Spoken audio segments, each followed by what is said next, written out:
ಎಲ್ರಿಗೂ ನಮಸ್ಕಾರ. ಪುಷ್ಪಾ ಶೆಟ್ಟೀಸ್ ಕುಕಿಂಗ್ ಡೈರಿಗೆ ಸ್ವಾಗತ. ನಾನಿವತ್ತು ಕ್ವಿಕ್ ಆ್ಯಂಡ್ ಈಸಿಯಾಗಿ ಮಾಡುವಂಥ ಆಂಧ್ರ ಸ್ಟೈಲ್ ಚಿಕನ್ ಡ್ರೈಯನ್ನು ಮಾಡ್ತಾಯಿದ್ದೀನಿ. ಇಲ್ಲಿ ನಾನು 1 kg ಚಿಕನ್ನ ಚೆನ್ನಾಗಿ ತೊಳೆದು ಉಪ್ಪು ಹಳದಿ ಹಾಕಿ ಮ್ಯಾರಿನೇಷನ್ ಮಾಡಿ ಇಟ್ಟಿದ್ದೀನಿ. ಈಗ ಇದಕ್ಕೆ ಕೆಲವೊಂದು ಸಾಮಗ್ರಿಗಳನ್ನು ಡ್ರೈ ರೋಸ್ಟ್ ಮಾಡ್ಕೋಬೇಕು. ಏನೇನು ಬೇಕಂತ ನೋಡೋಣ. ಇಲ್ಲಿ ಒಂದು 12 ಬ್ಯಾಡಗಿ ಚಿಲ್ಲಿನ ತೊಗೊಂಡಿದ್ದೀನಿ. ಅರ್ಧ ಟೀ ಸ್ಪೂನ್ ಆಗುವಷ್ಟು ಹಳದಿ, 5 ಟೀ ಸ್ಪೂನ್ ಕೊತ್ತಂಬರಿ, 1 ಟೀ ಸ್ಪೂನ್ ಜೀರಿಗೆ, 1 ಟೀ ಸ್ಪೂನ್ ಸೋಂಪು, 1.5 ಇಂಚಿನಷ್ಟು ಚಕ್ಕೆ, 5 ಲವಂಗ, 3 ಏಲಕ್ಕಿನ ತೊಗೊಂಡಿದ್ದೀನಿ. ಈಗ ಇದರಲ್ಲಿ ಹಳದಿನ ಬಿಟ್ಟು ಬೇರೆ ಎಲ್ಲ ಸಾಮಗ್ರಿಗಳನ್ನು ಡ್ರೈ ರೋಸ್ಟ್ ಮಾಡ್ಕೊಬರೋಣ. ವೀಕ್ಷಕರೇ, ಈಗ ಇದು ಮೆಣಸು ಹುರಿದಾಗಿದೆ. ಇದನ್ನು ಒಂದು ಪಾತ್ರೆಗೆ ಟ್ರಾನ್ಸ್ಫರ್ ಮಾಡ್ಕೊಳ್ಳೋಣ. ಇದಕ್ಕೆ ಒಂದು 5 ಟೀ ಸ್ಪೂನ್ ಕೊತ್ತಂಬರಿನ ಹಾಕಿ ಹುರಿತಾ ಇದ್ದೀನಿ.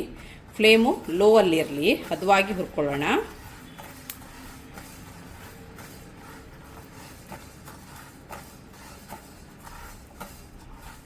ಈಗ ಕೊತ್ತಂಬರಿ ಘಮ ಬರ್ತಾ ಇದೆ. ಕೊತ್ತಂಬರಿ ಘಮ ಬರುವಾಗ 1.5 ಇಂಚಿನಷ್ಟು ಚಕ್ಕೆ, 5 ಲವಂಗ, 3 ಏಲಕ್ಕಿನ ಹಾಕಿ ಹುರಿತಾ ಇದ್ದೀನಿ.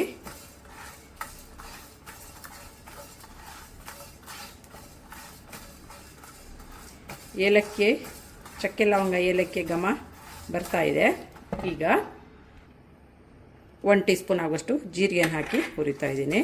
ಜೀರಿಗೆ ಹಾಕಿ ಒಂದು 30 ಸೆಕೆಂಡ್ ಹುರಿದ್ರೆ ಸಾಕು. ಈಗ ಸೋಂಪನ್ನು ಹಾಕಿ ಹುರಿತಾ ಇದ್ದೀನಿ. ಇದನ್ನು ಸಹ ಒಂದು 30 ಸೆಕೆಂಡ್ ಹುರಿದ್ರೆ ಸಾಕು. ಈಗ ಫ್ಲೇಮನ್ನು ಆಫ್ ಮಾಡೋಣ. ಪಾತ್ರೆಗೆ ಟ್ರಾನ್ಸ್ಫರ್ ಮಾಡ್ಕೊಳ್ಳೋಣ. ಈಗ ಹುರಿದಿಟ್ಟ ಸಾಮಗ್ರಿಗಳೆಲ್ಲ ತಣ್ಣಗಾಗಲಿ. ಅಷ್ಟರಲ್ಲಿ ನಾವು 1-2 ಈರುಳ್ಳಿ, 2 ಹಸಿರು ಮೆಣಸಿನ್ಕಾಯಿನ ಸಣ್ಣಗೆ ಹೆಚ್ಕೊಂಡು ಬರೋಣ. ಈಗ ನಾನಿಲ್ಲಿ 2 ಈರುಳ್ಳಿನ ಸಣ್ಣಗೆ ಹೆಚ್ಕೊಂಡು ಬಂದಿದ್ದೀನಿ. ಹಾಗೂ 2 ಹಸಿರು ಮೆಣಸಿನ್ಕಾಯಿನ ಸಣ್ಣಗೆ ಹೆಚ್ಕೊಂಡು ಬಂದಿದ್ದೀನಿ. ಹಸಿರು ಮೆಣಸಿನ್ಕಾಯಿ ನಿಮ್ಮ ಖಾರಕ್ಕೆ ಅನುಗುಣವಾಗಿ ಹಾಕ್ಕೊಳ್ಳಿ. ನಾನಿಲ್ಲಿ 2 ತೊಗೊಂಡಿದ್ದೀನಿ. ನಿಮಗೆ ಖಾರ ಹೆಚ್ಚಿಗೆ ಬೇಕಾದರೆ ಇನ್ನೊಂದನ್ನು ಸೇರಿಸ್ಕೋಬೋದು. ಇಲ್ಲಿ ನಾನು 2 ಈರುಳ್ಳಿ, 2 ಹಸಿರು ಮೆಣಸಿನ್ಕಾಯಿನ ತೊಗೊಂಡಿದ್ದೀನಿ. ಈಗ ಹುರಿದಂಥ ಸಾಮಗ್ರಿಗಳೆಲ್ಲ ತಣ್ಣಗಾಗಿದೆ. ಈಗ ಮಿಕ್ಸಿಗೆ ಹಾಕಿ ಇದಕ್ಕೆ ಹಳದಿನ ಸೇರಿಸ್ತಾ ಇದ್ದೀನಿ. ನಾನು ಹಳದಿನ ಸೇರಿಸಿ ನುಣ್ಣಗೆ ಪೌಡ್ರ್ ಮಾಡ್ಕೊಳ್ಳೋಣ. ನಾನು ಡ್ರೈ ರೋಸ್ಟ್ ಮಾಡ್ಕೊಂಡಂಥ ಸಾಮಗ್ರಿಗಳನ್ನು ಮಿಕ್ಸಿಲಿ ಪೌಡ್ರ್ ಮಾಡ್ಕೊಂಡು ಬಂದಿದ್ದೀನಿ. ಈಗ ಇದರದ್ದು ನೆಕ್ಸ್ಟ್ ಸ್ಟೆಪ್ ಏನಂತ ನೋಡೋಣ. ಇದನ್ನು ಮಾಡಲಿಕ್ಕೆ ತುಂಬಾ ಈಸಿ. ನಾನು ಇಲ್ಲಿ ಆಲ್ರೆಡಿ ತವಾನ ಬಿಸಿಗೆ ಇಟ್ಕೊಂಡಿದ್ದೀನಿ. ಅದಕ್ಕೆ 1-2 ಟೇಬಲ್ ಸ್ಪೂನ್ ಆಗುವಷ್ಟು ಕುಕ್ಕಿಂಗ್ ಆಯಿಲ್ನ ಹಾಕ್ತಾಯಿದ್ದೀನಿ. ಇದು ಎಣ್ಣೆ ಬಿಸಿ ಆದ ಕೂಡಲೇ 2 ಈರುಳ್ಳಿನ ನಾವು ಕಟ್ ಮಾಡಿ ಇಟ್ಕೊಂಡಿದ್ದೀವಿ, ಅದನ್ನು ಹಾಕ್ತಾಯಿದ್ದೀನಿ. ಇದು ಕ್ವಿಕ್ಕಾಗಿ ಮಾಡ್ಕೋಬೋದು. ಇದನ್ನು ನನ್ನ ಫ್ರೆಂಡ್ ನನಗೆ ಶೇರ್ ಮಾಡಿದ್ರು ರೆಸಿಪಿನ. ಇದು ತುಂಬಾ ಚೆನ್ನಾಗಾಗುತ್ತೆ, ಹಾಗಾಗಿ ಈಸಿನೂ ಸಹ ಇದೆ. ಹಾಗಾಗಿ ಇದನ್ನು ನಾನು ನಿಮ್ಮೊಂದಿಗೆ ಶೇರ್ ಮಾಡ್ತಾ ಇದ್ದೀನಿ. ಇದು ಕ್ವಿಕ್ ಆ್ಯಂಡ್ ಈಸಿಯಾಗಿ ಮಾಡ್ಕೊಳ್ಬೋದಾದಂಥ ಒಂದು ರೆಸಿಪಿ. ಈರುಳ್ಳಿ ಸ್ವಲ್ಪ ಟ್ರಾನ್ಸ್ಪರೆಂಟ್ ಆಗೋಕ್ಕೂ ತಗೊಂಡಂಥ 2 ಹಸಿರು ಮೆಣಸಿನಕಾಯಿನ ಸೀಳಿ ಹಾಕ್ತಾ ಇದ್ದೀನಿ. ವೀಕ್ಷಕರೇ, ಈಗ ಈರುಳ್ಳಿ ಈ ಹದದಲ್ಲಿ ಹುರಿದಾಗಿದೆ. ಈಗ ಇದಕ್ಕೆ ನಾವು ಮ್ಯಾರಿನೇಷನ್ ಮಾಡಿಟ್ಕೊಂಡಂಥ ಚಿಕನನ್ನು ಹಾಕೋಣ.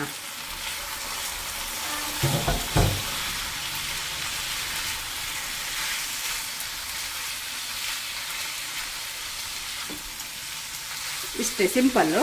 ಇದಕ್ಕೇನು ಹೆಚ್ಚಿಗೆ ಮಾಡಬೇಕಾಗಿದ್ದಿಲ್ಲ. ಇದು ಚೆನ್ನಾಗಿ ಇದರಲ್ಲಿ ಬಾಡಲಿ. ಈಗ ಇದಕ್ಕೆ ಮುಚ್ಚಳವನ್ನು ಮುಚ್ಚೋಣ. ವೀಕ್ಷಕರೇ, ಇದೀಗ ಆಗಿದೆಯಾ ನೋಡೋಣ. ನೋಡಿ, ಚಿಕನ್ ಬಾಡಿದೆ. ಸ್ವಲ್ಪ ಉಪ್ಪನ್ನು ನೋಡ್ಕೊಳ್ಳಿ. ಉಪ್ಪನ್ನು ಮ್ಯಾರಿನೇಷನ್ ಮಾಡುವಾಗ ಹಾಕಿದ್ದೀನಿ, ಬೇಕಾದರೆ ಮತ್ತೆ ಹಾಕ್ಕೊಳ್ಳಿ.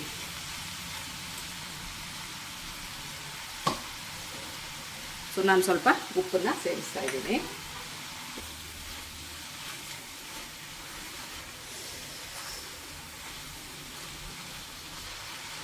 ಈಗ ಇದಕ್ಕೆ ನಾವು ಪೌಡ್ರ್ ಮಾಡಿ ಇಟ್ಕೊಂಡದ್ದನ್ನು ಹಾಕೋಣ.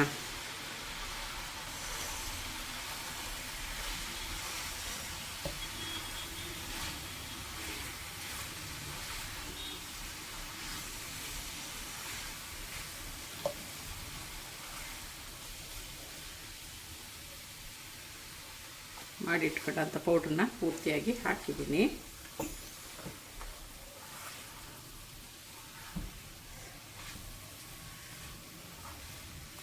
ಈಗ ಇದಕ್ಕೆ ಸ್ವಲ್ಪ ಮಿಕ್ಸಿ ತೊಳೆದ ನೀರನ್ನು ಹಾಕೋಣ.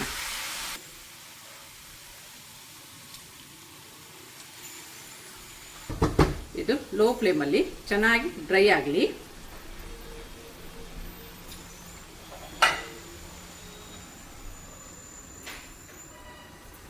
ಈಗ ಈ ಹಂತದಲ್ಲಿ 1 ಟೇಬಲ್ ಸ್ಪೂನ್ ಆಗುವಷ್ಟು ತುಪ್ಪವನ್ನು ಹಾಕೋಣ. ಹಾಕಿ ಸ್ವಲ್ಪ ಹುರಿಯೋಣ.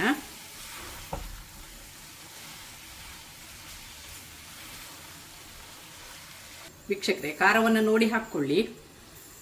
ಚಿಲ್ಲಿ ಖಾರ ಇದ್ರೆ 1 ಹಾಕಿದ್ರೂ ಸಾಕು. ಇದೀಗ ಚಿಕನ್ ಡ್ರೈ ಆಗ್ತಾ ಬರ್ತಾ ಇದೆ.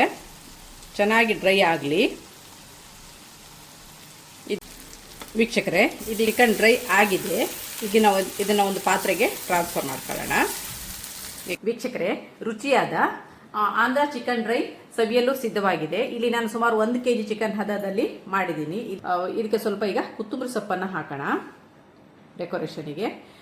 ನಿಮಗೆ ನನ್ನ ಈ ರೆಸಿಪಿ ಇಷ್ಟವಾದಲ್ಲಿ ಪುಷ್ಪಾ ಶೆಟ್ಟಿಸ್ ಕುಕಿಂಗ್ ಡೈರಿ ಇದಕ್ಕೆ ಒಂದು ಲೈಕ್ ಕೊಡಿ, ಶೇರ್ ಮಾಡಿ, ಕಮೆಂಟ್ ಮಾಡಿ. ಸಬ್ಸ್ಕ್ರೈಬ್ ಆಗಿಲ್ಲ ಅಂದರೆ ಸಬ್ಸ್ಕ್ರೈಬ್ ಆಗಿ, ಹಾಗೂ ನಿಮ್ಮ ಫ್ಯಾಮಿಲಿ ಮತ್ತು ಫ್ರೆಂಡ್ಸ್ಗಳ ಜೊತೆನೂ ಹಂಚ್ಕೊಳ್ಳಿ. Thank you.